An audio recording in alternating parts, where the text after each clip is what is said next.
Imagine screaming until your throat burns, screaming for your life. Now imagine that the room around you is completely silent.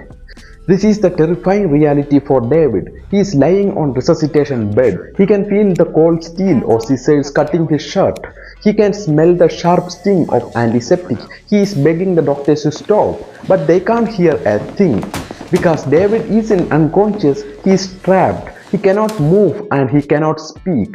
When he tries to lift his right arm, it remains dead as if it belongs to a corpse. When he tries to say his name, the only sound that escapes his lips is a wet guttural moan. The trauma team is moving fast. They see a young man, only 35 years old, completely paralyzed on one side. They assume it's a drug overdose, maybe a head injury from a bar fight. But David isn't overdosing. Deep inside his body, a microscopic disaster has already occurred. A biological dam has broken and the floodwaters are rinsing away very essence of who he is. This wasn't an accident. This was an assassination attempt by his own body, the one that started 15 years ago. To understand why David is dying in emergency bed, we have to rewind, not just to an earlier day, but to the habits that built this moment. David is a senior software architect. He is brilliant at building digital structures, but he has completely neglected his biological one. For the last 10 years, he was barely moved. He sits for 14 hours a day from his morning train ride to playing video games at night. And then there is the fuel. David lives on a diet of convenience, processed meats, high sodium food and energy drinks. He feels fine. He has no health problems rather than being mildly obese. But physiology doesn't care how you feel. It only cares about chemistry. Research published in the Journal of American College of Cardiology tell us that even in young adults, this combination of sedentary behavior and poor diet accelerates the formation of fatty streaks in the arteries. These streaks are early seeds of atherosclerosis. Think of your arteries as a system of smooth, flexible pipes that carries oxygen-rich blood from your heart to the rest of your body.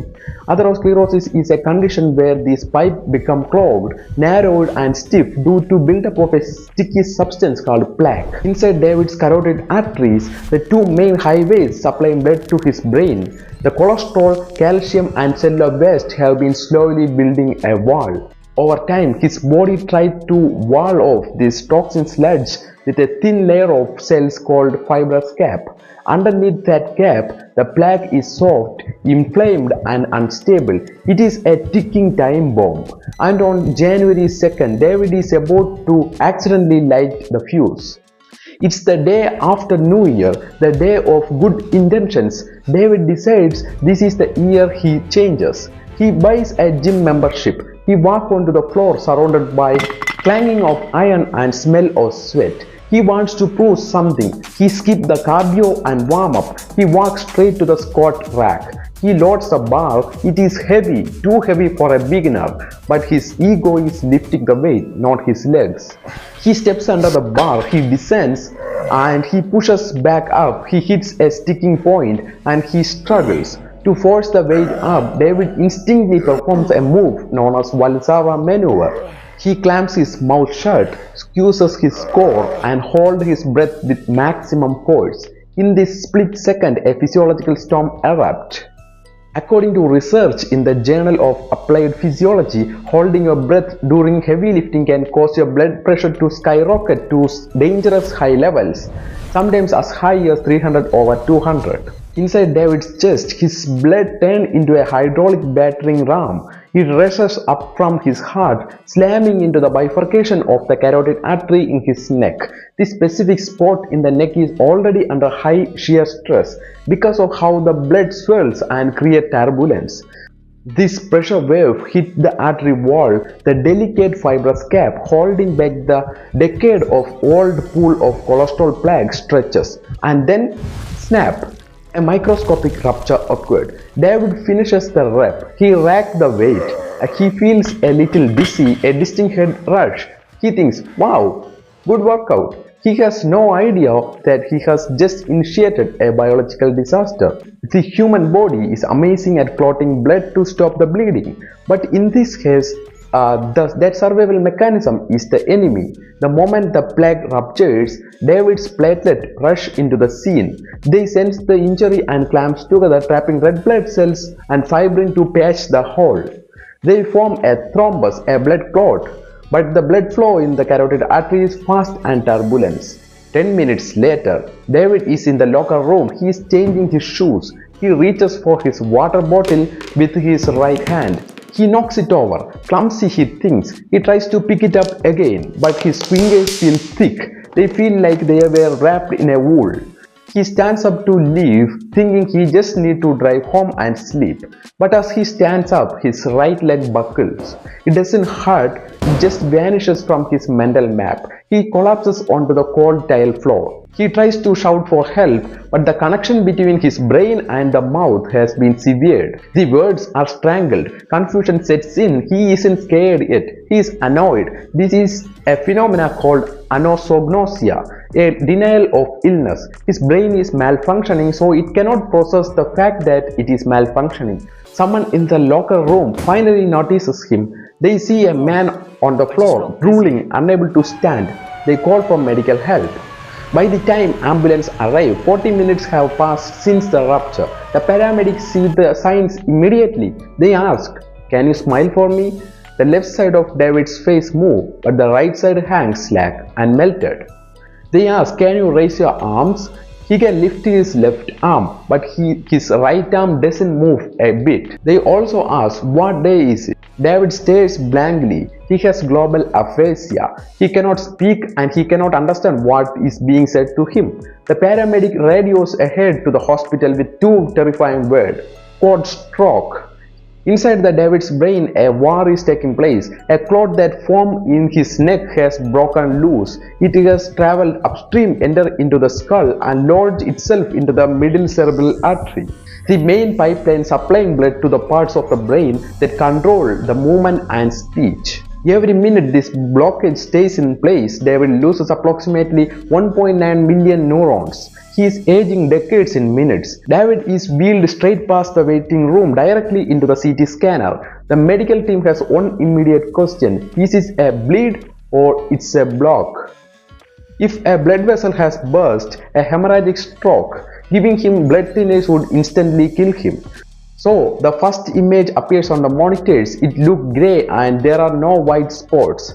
That means it's negative for hemorrhage. This confirms it's a ischemic stroke, a blockage. But where is it?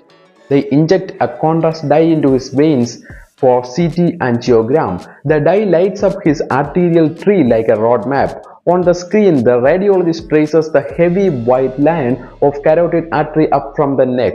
And there it is, the cutoff sign. The left internal carotid artery looks ragged when the plaque ruptured. But further up in the brain, the M1 segment of the middle cerebral artery is completely dark. The dye stops abruptly like a rod that has fallen off the cliff. The clot is plugging the blood vessel like a cork in the bottle. The diagnosis is confirmed: acute ischemic stroke due to carotid artery plaque rupture and embolization. Let's pause the chaos to understand the signs of this catastrophe. The territory of the brain that this artery is supplying is now starving. The core of this territory is already dead. This is called infarcted core. Nothing can save that tissue. But surrounding that dead core is a much larger area called penumbra. This tissue is stunned. It's gasping for oxygen, barely holding on. It is electrically silent, which is why David can't move or speak. But the cells are not dead yet. The penumbra can survive for a few hours. If the blood flow is restored, these cells will wake up and David will get his life back. If not, they will also die and his disability will be permanent. This all happened because of a sheer stress. When David held his breath and spiked his blood pressure, he increased the velocity of his blood flow. The plaque in his neck, which is mechanically stiffer than the healthy artery wall, couldn't flex with the pressure pulse. The interface between the hard plaque and soft wall tore open, releasing the contents of that lipid core into the bloodstream. There is no time for medication alone. The clot is too big for IV blood thinners to dissolve. He is rushed into the interventional radiology suite. A neurosurgeon makes a small puncture in the artery of David's leg.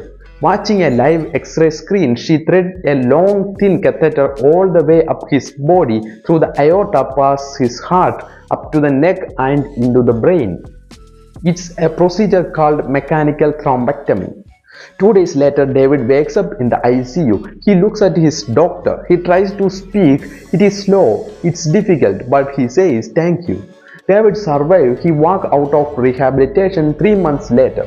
But he was the one of the lucky ones. The lesson here is stark. Atherosclerosis is not just an old person's disease. The damage starts in your 20s. If you are starting a new fitness routine, leave your egos at the door. Breathe through your lifts. Know your numbers. And remember the acronym FAST. Face dropping, arm weakness, speech difficulty, and time to call 911. Don't wait for the snap. Thank you so much.